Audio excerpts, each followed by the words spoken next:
Episode 2: Loneliness and Isolation.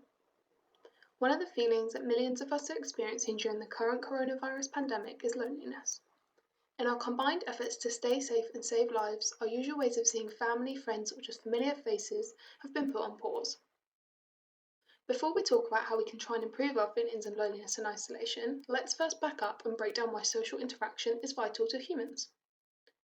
If you think about any living thing on the planet, I bet you can't think of a single one that goes through its life without some form of social interaction.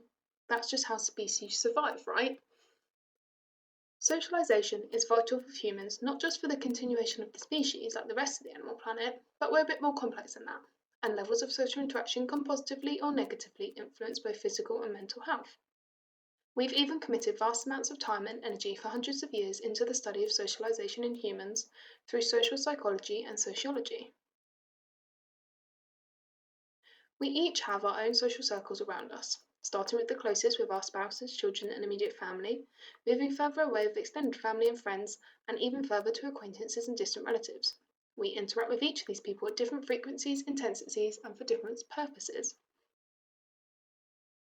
We use your social interaction skills on a daily basis to understand others, generate gains from trade offs and deals, perform in groups, to create power hierarchies, as well as much, much more. But now we're in a situation when we're unable to socialise like we once did, and there's a reduced need for our socialisation skills. A survey of UK adults in early April showed that 1 in 4 had experienced feelings of loneliness in the previous 2 weeks. This figure is usually 1 in 10.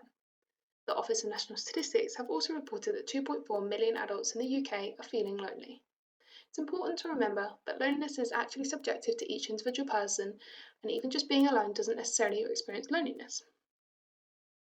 Loneliness occurs when there's a mismatch between the quantity and quality of social relationships that we have and those that we want.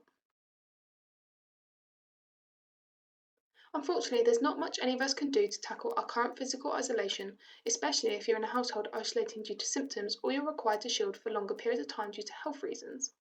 We can all take actions to help tackle our feelings of loneliness.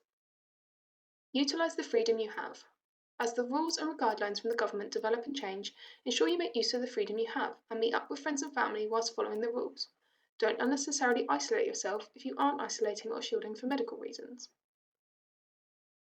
Communicate in ways you can. Phone or video call friends or family, play games or host quizzes over video calls, and if working from home regularly, check in on video calls with your colleagues.